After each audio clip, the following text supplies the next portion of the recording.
Well, thanks very much for the invitation to speak at this virtual symposium, a virtual symposium on radiation safety and computed tomography. I'd like to say thanks for having me there. I'd like to say thanks for having me there, but I'd rather be in San Francisco than in Washington, which is where I am. Today it's 30 degrees and it was snowing this morning, so I'm not sure this virtual symposium is such a good idea after all. I'm going to talk today at this session about radiation safety from the perspective of the health insurance industry. My name is Michael Pentecost. I'm one of the senior physicians in Magellan Health, which is a publicly traded company that does benefits management across a lot of different areas and specialties in medicine, including radiology. I'm going to address about 8 different issues, which is the health plan's perspective on radiation safety in today's discussion. A couple of these are old, if you will, old issues that you're very familiar with, but I want to give you a sense of where the health plan, health insurance industry sees radiation safety as a tool for quality improvement, as a tool for provider assessment, as a tool for improving patient safety. Privileging and accreditation, again, are time-honored health plan activities, expecting providers in their network to live up to certain expectations. In privileging, this would certainly be using certified technologists for all radiography. It would include having radiologists supervise the professional activities of an imaging center. It would have all the personnel there familiar with the LARA activities and dedicated and having formal processes and improvement activities to enhance this type of activity. The health plans for many years were into the accreditation business. About a year ago, as many of you of course know, Medicare made accreditation either by the American College of Radiology, the Inter-Society Accreditation Commission, or the Joint Commission necessary for seeing outpatient Medicare patients, and therefore an activity which was largely dominated by the health plans is now an expectation for Medicare participation also. But let me go to some other areas that are a little less public, perhaps a little less time-honored, a little newer, and give you again a little bit deeper insight into the health insurance industry's perspective on radiation safety. In addition to these time-honored activities of the health insurance industry, there are some new areas of activity which I think you'll be interested in hearing about as the health plans grapple with trying to improve patient safety, and in this particular case, radiation safety.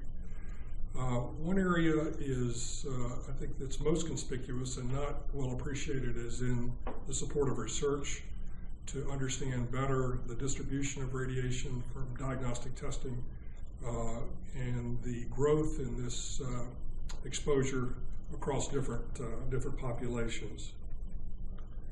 This is a classic article that was published in the New England Journal in 2009 by Fazell, exposure to low-dose ionizing radiation from medical imaging procedures. And as you can see from the methodology or methods section, it was supported by United Healthcare. Many of you in the room are investigators, researchers, if you will, and I would urge you to consider partnering with the health plans in your research efforts, and we'll use some examples today in radiation protection. This is just, again, a snapshot from the article, and you can see that United Healthcare has 26 million patients across the United States. In this particular study, they used 5 different markets, North and South Florida, Arizona, Dallas, and Wisconsin. They had a study population of 18 to 64-year-olds. The point being that this is an enormous data set of patients. It's all claims-based for sure, but it's an enormous number of people that we can use to understand better how an economic trend or a safety trend is sort of rolling through medicine.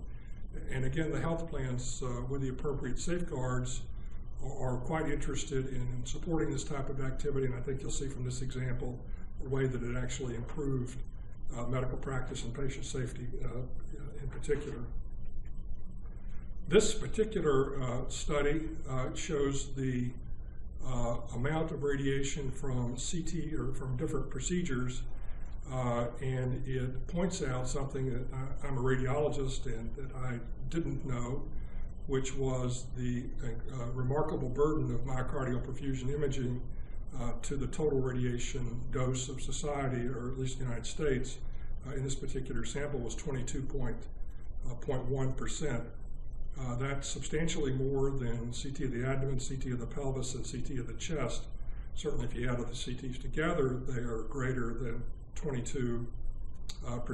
But as an individual examination, myocardial perfusion imaging is the source of the largest population dose of radiation in the United States. A fact I don't think a lot of people knew, in fact I did not know until this research by, again, this group of physicians supported and using United Healthcare data. A project that we've been involved in is looking at radiation dosage in Medicare patients, again, largely 65 and older. This, again, pointing out the health insurance industry's contribution to this type of research. CMS, of course, is Medicare and Medicaid Services. The Lewin Group is a well-known policy group in Washington, D.C. that's a subsidiary of United Healthcare.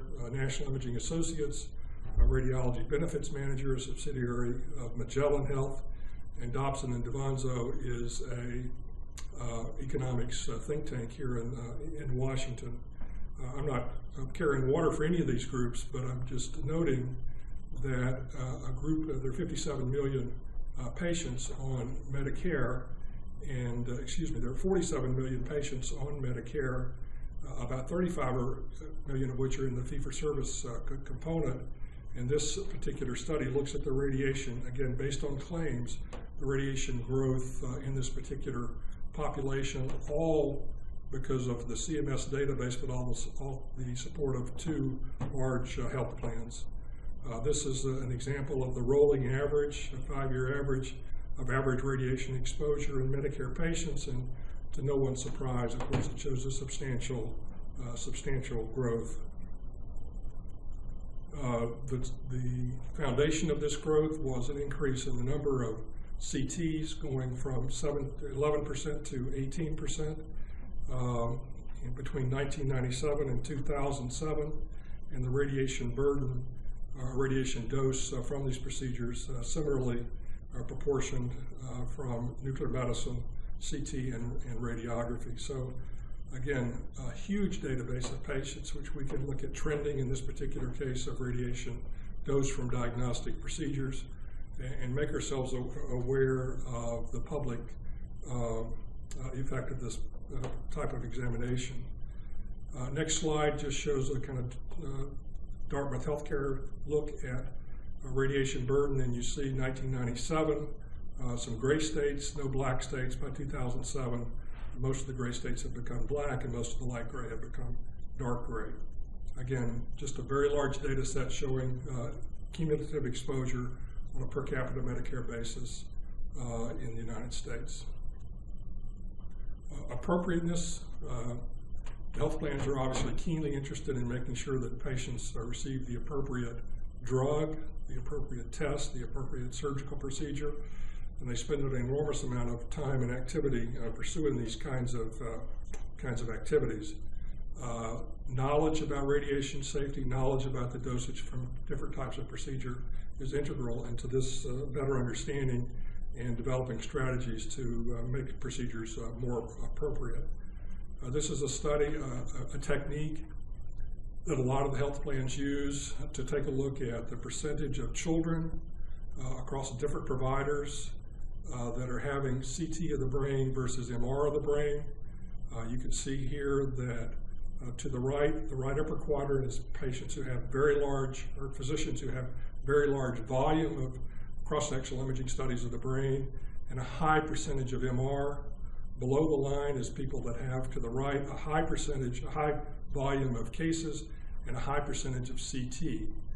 Now, there may be reasons for this, and this is not a dictum or an absolute expectation, but generally the health plans can explore why there's this kind of variation in use of a technology when most people feel like the MR should be the default imaging strategy in children. With claims-based information, simple information like patient age, simple information like the names of the provider, physicians can be, or health plans can be involved in the, at least the recognition of this type of behavior, if not the improvement in it. This is a graph. There's been 3 of these studies. You probably recognize it if you're used to the field. The graph going upwards is the percentage of patients in the ED getting CT and MR, although predominantly CT. The 3 horizontal graphs are patient visits, patient admissions, and patient intensity or acuteness of illness. And they show you this study has been performed in ED patients in trauma, and children in the emergency department. And you see basically a meteoric rise in the use of CT in the emergency department, far outstripping the other levels of metrics of activity in this vital area of the hospital. And this has led to many surprising facts. Again, one that become obvious from this type of analysis is that 80% of the outpatient Medicaid CT scans in the United States are CT scans of the in the emergency department. So activities which health plans use to look at outpatient activity outside the ED are going to be only so effective if only 20% of the patients are in this cohort of patients. This is a sort of a dovetailing of activities between CMS and the health plans. It looks at the number of CT scans, percentage of CT scans performed on patients in the emergency department for headache without a history of trauma. This is across, I think it's about 20 emergency departments in the Midwestern state of the United States.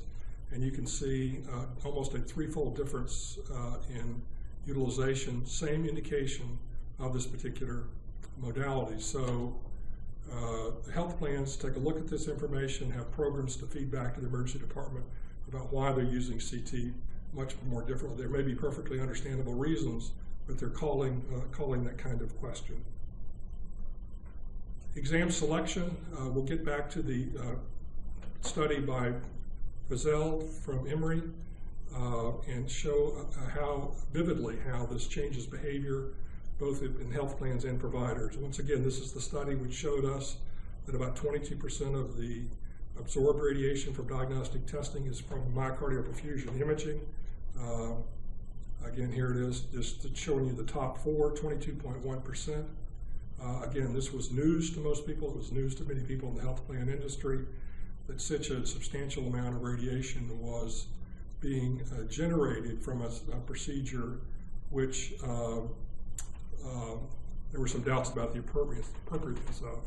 Once again, I don't want to carry water for United. They're actually a competitor of ours, but they have not only funded but provided the data for this study by Hendel from the Chicago area about the appropriateness or questionable appropriateness of myocardial perfusion imaging. So you have a radiation burden in this particular examination, the 22% that we talked about, and also now a question about appropriateness.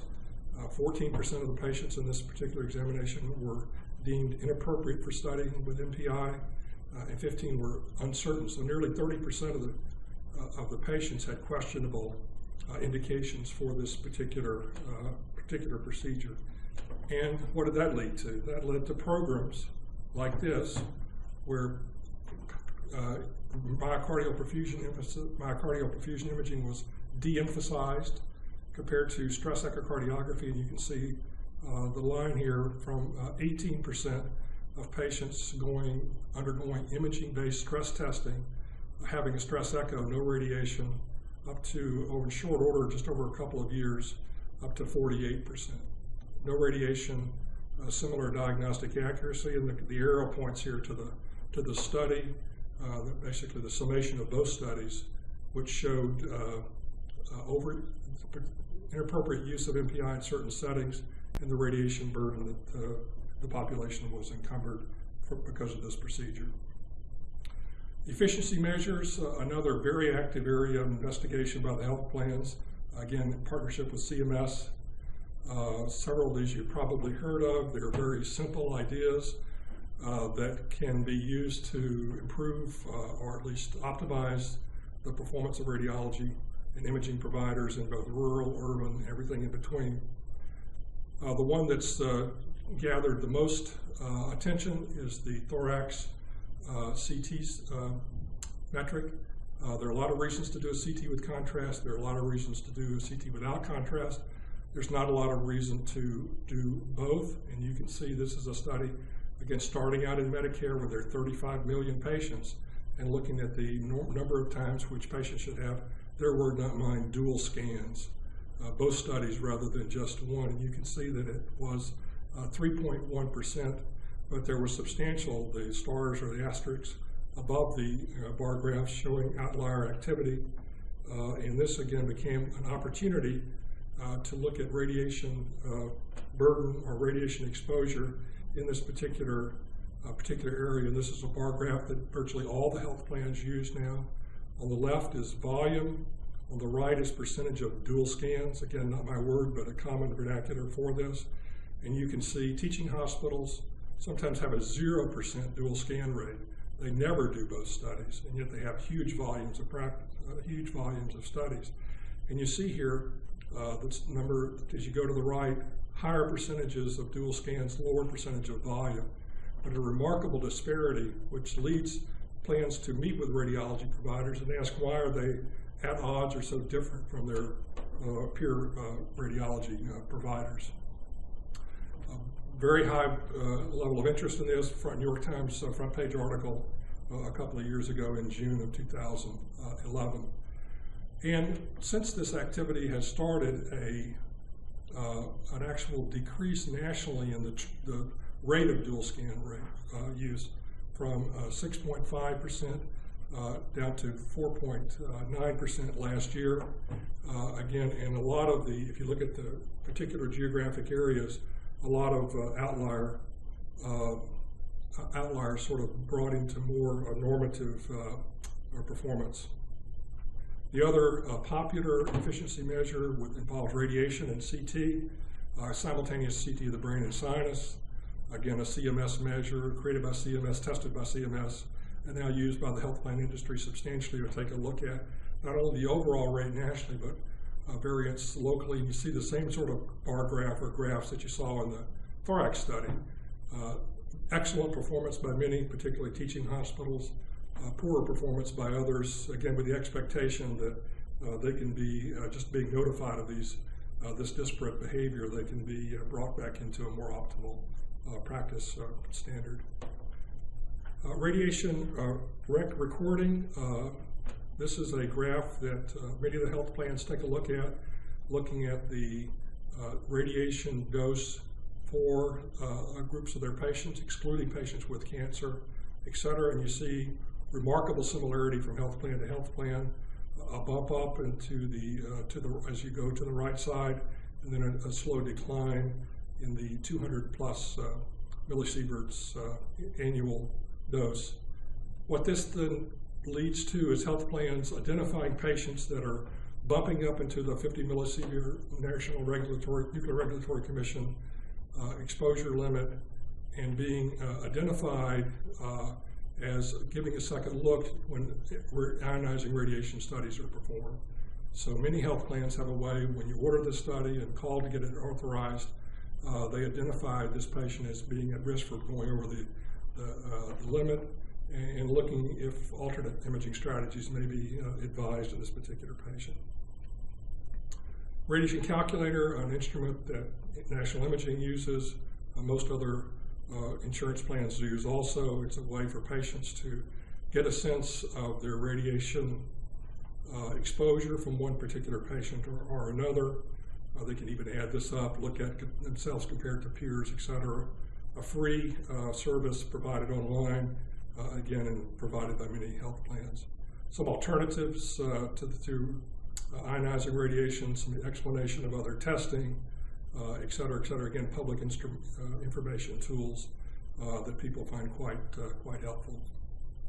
Patient education, this is an application. We have both an Android and an Apple free downloadable site that lets you take a look at dosage from common examinations. Very popular in different environments. Biggest download, sadly, from Japan, not unexpectedly over the last couple of years, to take a look at radiation exposure from different types of sources.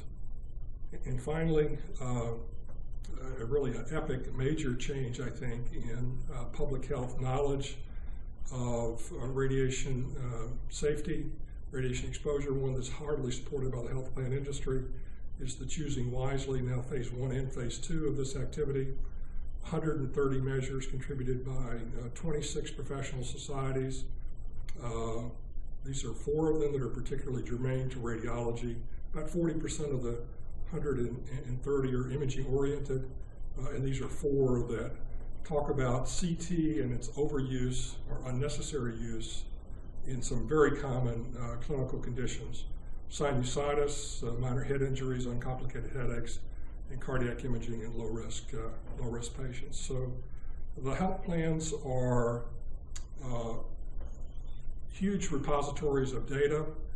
They're good research partners. They're interested in this type of activity.